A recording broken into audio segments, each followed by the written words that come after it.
اسی خطبے کے بعد میرے آقا نے اپنے صحابہ سے کہا، اللہ نے اپنے بندے کو اختیار دیا ہے کہ دنیا چاہے تو دنیا لے لو یا اپنے رب کے پاس جو چاہے وہ لے لو۔ اس بندے نے اللہ کے پاس رہنے کو قبول کر لیا ہے۔ یہ باتیں تھی جو اشارہ دیا میرے آقا نے کہ اب رسول پاک زیادہ دن تک ان کے ساتھ نہ رہیں گے۔ محرم کا مہینہ تھا جب میرے آقا پلٹے مدینہ طیبہ، بیماری نے جکڑ لیا، سفر کا مہینہ پورے علالت میں گزرا۔ اس طرح کی علالت تھی، اس طرح کا بخار تھا کہ حضور پاک صلی اللہ تعالیٰ علیہ وسلم کو بعض اوقات صحابہ دونوں کندھے پکڑ کر کے مسجد میں لاتے تھے۔ حضور پاک صلی اللہ تعالیٰ علیہ وسلم کے پیر بھی زمین پر نہیں ٹکتے تھے۔ اس حالت میں حضور مصلی پر آئے اور اپنے صحابہ کو دیکھ کر مسکراتے بھی رہے، نمازیں بھی پڑھاتے رہے۔ پھر یہی ربیع الاول شریف کا مہینہ آیا، یہ 11ویں ہجری تھی، جب 12 ربیع الاول تھی، بعض روایات میں 13 ربیع الاول ہے، یعنی کل آنے والا جو دن ہے۔ اللہ کے حبیب صلی اللہ تعالیٰ علیہ وسلم نے سب کو جو وصیتیں کرنی تھی وہ وصیتیں فرمائی۔ ماں عائشہ صدیقہ کے حجرے میں آرام کرتے رہے۔ اللہ کے نبی صلی اللہ تعالیٰ علیہ وسلم کو بخار شدت کا تھا، بار بار مسواک طلب کرتے تھے یا پانی کے چھینٹے چہرے پر مارتے تھے اور پھر کہتے تھے یہ سکرات، یہ نزع کا وقت کتنا شدید ہوتا ہے، کتنا شدید ہوتا ہے۔ ماں عائشہ کہتی ہیں اچانک میں نے دیکھا دروازے پر کسی کی دستک ہو رہی ہے، میں نے کہا اللہ کے رسول آرام کر رہے ہیں۔ حضور نے فرمایا عائشہ وہ کوئی اور نہیں ملک الموت عزرائیل ہے، وہ کسی کے آنے کے لیے اجازت نہیں مانگتا، آج مجھ سے اجازت لے رہا ہے، اس کے بعد پھر کسی سے نہیں لے گا۔ ملک الموت حجرے پاک میں داخل ہوئے۔ حضور پاک صلی اللہ تعالیٰ علیہ وسلم ماں عائشہ صدیقہ کے زانوں پر سر رکھ کر آرام کر رہے ہیں۔ ملک الموت نے اجازت طلب کی، آقا حکم ہو تو آپ کی روح پاک کو میں نکالوں، اللہ کے حضور لے جاؤں، آپ کے رب اعلیٰ کے جلوں میں لے جاؤں۔ رسول پاک صلی اللہ علیہ وسلم نے اس سے پہلے جانتے ہو کیا پوچھا تھا؟ میرا دل درد کرتا ہے۔ ملک الموت سے صرف اتنا پوچھا، یہ وہ وقت ہوتا ہے نزع کا وقت جس وقت باپ اپنے بیٹے کو بھول جاتا ہے، بھائی بہنوں کو بھول جاتا ہے، بلکہ اکثر تو لوگوں کو اپنا نام تک یاد نہیں ہوتا۔ سکرات کے وقت جاؤ لوگوں کے بستروں کے پاس، ہم کلمہ پڑھاتے رہتے ہیں، کلمہ آتا نہیں، لوگ بول نہیں پاتے، یہ وہ حالت ہوتی ہے نزع کی۔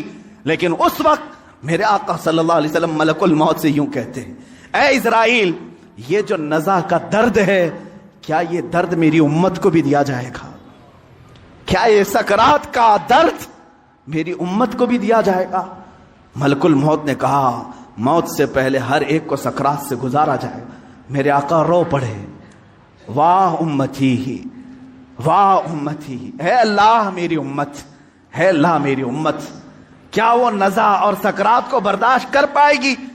رب تعالیٰ نے حکم دیا، اے حبیب آپ غم نہ کریں، آپ اپنے امتیوں کو یہ بشارت دیں کہ جو ہر نماز کے بعد آیت الکرسی پڑھتا رہے ہے وہ دنیا میں رہے گا، اس کی روح اللہ فرماتا ہے میں خود قبض کروں گا، اسے احساس نہ ہو۔ رسول پاک صلی اللہ تعالیٰ علیہ وسلم حضرت عائشہ سے بات کر ہی رہے تھے، آخری جملے میرے آقا کے الصلاۃ الصلاۃ، نماز نماز، اور تمہارے ہاتھوں کے نیچے جو مزدور ہیں ان کا خیال کرو، اتنا کہا اور حضور پاک نے ہمیشہ کے لیے اپنی آنکھیں بند کر لی۔ میرے آقا کے لبھائے مبارک بند ہو چکے تھے۔ حضرت عائشہ کہتی ہیں میں بات کرتی رہی، میں بات کرتی رہی، میں یہ سوچ رہی تھی کہ حضور اب بولیں گے، تب بولیں گے۔ کافی انتظار کے بعد بھی حضور بول نہیں رہے تھے۔ اب وہ کبھی نہیں بولنے والے تھے ظاہری الفاظ سے۔ اچانک ابو بکر صدیق حجرے میں آئے، حضرت عائشہ باتیں کر رہی تھی، حضرت ابو بکر صدیق نے دیکھا، پیشانی مبارکہ کو بوسہ دیا اور انا للہ و انا الیہ راجعون پڑھا۔ حضرت عائشہ نے پوچھا کیا ہوا بجان؟ کہا بیٹی تجھے معلوم نہیں، تمہارے سرتاج، تمہارے رفیق حیات، ہم سب کے آقا و مولا اپنے رب اعلیٰ کے حضور جا چکے۔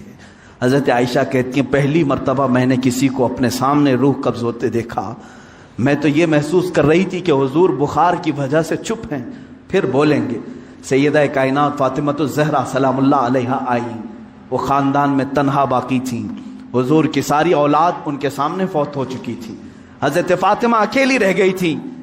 حضرت فاطمہ نے حضور پاک کے جسم ناز کو دیکھا تو کہا اے بار الہ، زندگی میں آج سے پہلے یا آج کے بعد اس سے زیادہ کٹھن دن مجھ پر کبھی نہیں آیا، فاطمہ پر اس سے زیادہ بوجھل دن کبھی نہیں آیا۔ جب فاطمہ نے اپنے عزیز از جان باپ کو اپنے سامنے موت کی آغوش میں دیکھ رہی ہے، رسول پاک صلی اللہ تعالیٰ علیہ وسلم کے صحابہ نے میرے آقا صلی اللہ تعالیٰ علیہ وسلم کی ایک کے بعد دیگر زیارت کی، صحابہ کی کیا کیفیت رہی ہوئی۔ 14 صدیوں کے بعد آج ہم روتے ہیں میرے آقا کی وفات کو سن کر۔ وہ آفتاب عالم ہمارے درمیان سے روپوش ہوا، وہ مہتاب رسالت غروب اگرچہ ہوا، لیکن آج بھی جب واقعات سنتے ہیں تو روتے ہیں۔ صحابہ کی کیا کیفیت رہی ہوئی؟ یہی کیفیت تھی۔ حضرت عثمان تو کسی سے بات کرنا ہی چھوڑ چکے تھے، انہیں کوئی اٹھاتا تو اٹھتے نہیں، بٹھاتا تو بیٹھتے نہیں۔ حضرت عمر کا حال یہ تھا کہ وہ ننگی تلوار نکال کر کہتے خبردار، اگر کوئی کہہ دیا کہ میرا رسول انتقال کر گیا میں اس کی گردن اڑا دوں گا۔ میرے حبیب کا انتقال نہیں ہوا، وہ اپنے رب سے ملنے کے لیے گئے، واپس آئیں گے۔ حضرت عمر مدینے میں اس طرح گھوم رہے تھے۔ عزیزان گرامی وقار، رسول پاک صلی اللہ تعالیٰ علیہ وسلم پیر کے دن انتقال فرمائے اور بدھ کے دن تک آپ کا جسم مقدس رکھا گیا۔ جماعتیں آتی رہیں، پڑھتی رہیں، ملائکہ نے جنازہ پڑھا۔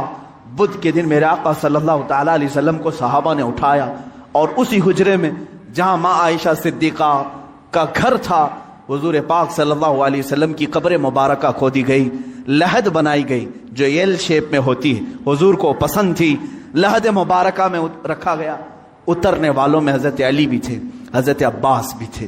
فرماتے ہیں جب قبر مبارک میں آخری مرتبہ رکھا گیا، صحابہ کا مجمع تھا، بھیڑ تھی، ایک آخری نظر اس آفتاب رسالت پر ڈال لے، لیکن اچانک لوگوں نے دیکھا قبر کی تختیاں بند کرنے سے پہلے رسول پاک کے ہونٹ ہل رہے تھے۔ حضرت عباس کہتے میں نے کان لگایا، اس وقت رسول پاک کہہ رہے تھے امتی امتی رب اغفر لامتی فانہم لا یعلمون، اے مولا میری امت کو معاف کر دے، وہ مجھے نہیں پہچانتی۔ اے اللہ میری امت کو معاف کر دے، وہ مجھے نہیں پہچانتی۔ یہ آخری جملے قبر انور میں رکھنے کے بعد رسول پاک کے اے امتیو، کیا ہم نے رسول پاک کا حق ادا کیا ہے؟ کیا ہم نے ان کو سال میں ایک مرتبہ یاد کر کے یہ سوچا کہ ان کو کہ رات کے کھڑی ہوئی عبادتوں کا ہم نے صلہ دے دیا؟ کبھی نہیں ہو سکے گا، کبھی نہیں ہو سکے گا۔ قبر مبارکہ بند کر دی گئی، ہمیشہ کے لیے بند ہو گئی، لیکن لحد کا وہ ٹکڑا عرش اعظم سے بھی افضل بنا۔ نفس گم کردہ می آیت جنید و بایزیدی جا، وہ قبر اثر آج بھی ہم مسلمانوں کے روح کی ٹھنڈک ہے۔ وہ ہرا گنبد جو رسول پاک کے مسکن کے اوپر اپنی جگمگاہٹ بکھیر رہا ہے، وہ کروڑوں عاشقوں کی آنکھوں کا تارا بنا ہوا ہے، ہمارے دل کا سکون ہے۔ اے میرے عزیزو، آج ہم جئیں گے تو اسی امید کے ساتھ، اسی آس کے ساتھ۔ میرے آقا نے آخری وقت یہ بھی فرمایا تھا جو جس سے محبت کرے گا دنیا میں، قیامت کے دن اسی کے ساتھ اٹھایا جائے گا۔ اگر تم آج اپنے نبی پر جان و مال، اپنے ماں باپ فدا کرنے کی بات کرتے ہو، خوف نہ کرو، کل ہم اٹھائے جائیں گے تو ہمارے آقا کے ساتھ اٹھائے جائیں گے، ہمارے رسول کے ساتھ اٹھائے جائیں گے۔ لیکن جو لوگ مغرب کے دلدادہ ہیں اور دوسروں کی کیریکٹر کو اپنا کر کے اپنے آپ کو تباہ و برباد کیے ہیں، ان کو مبارک ہو، وہ انہی لوگوں کے ساتھ اٹھائے جائیں گے جو فرعون، حامان، شداد، قارون، ابو جہل، ابو لہب، ان گستاخوں کے ساتھ اٹھائے جائیں گے۔ اللہ رب العزت میرے رسول کی زندگی پاک کو جب تک رکھا 63 سال وہ رحمت تھے، اور آپ کی وفات بھی امت کے لیے رحمت ہی ہے، رحمت ہی ہے۔ اور اللہ تعالیٰ ان کی برکت سے امت کو عذاب دینے سے محفوظ رکھا ہے۔ میرے عزیزوں، میں پیدائش سے لے کر میرے آقا کی وفات تک کی باتیں صرف مختصر سے ایک وقت میں گھیرا، لیکن حضور پاک کی حقیقت تو یہ ہے، لا یمکن الثناء کما کان حقہ، بعد از خدا بزرگ تو یہ قصہ مختصر، آپ کی ثنا تو ممکن ہی نہیں ہے یا رسول اللہ۔ حاصل کلام یہ ہے، خدا کے بعد اگر کوئی مرتبہ ہے، آقا وہ آپ کا مرتبہ ہے یا رسول اللہ۔ آپ کے دربار میں میں یہ آخری الفاظ یہ کہتا ہوں، آج کی میلاد کے دن سرور کہوں کہ مالک و مولا کہوں تجھے، باغ خلیل کا گل زیبا کہوں تجھے، اللہ رے تیرے جسم منور کی تابشیں، اے جانے جاں میں جانے تجلی کہوں تجھے، یا رسول اللہ تیرے تو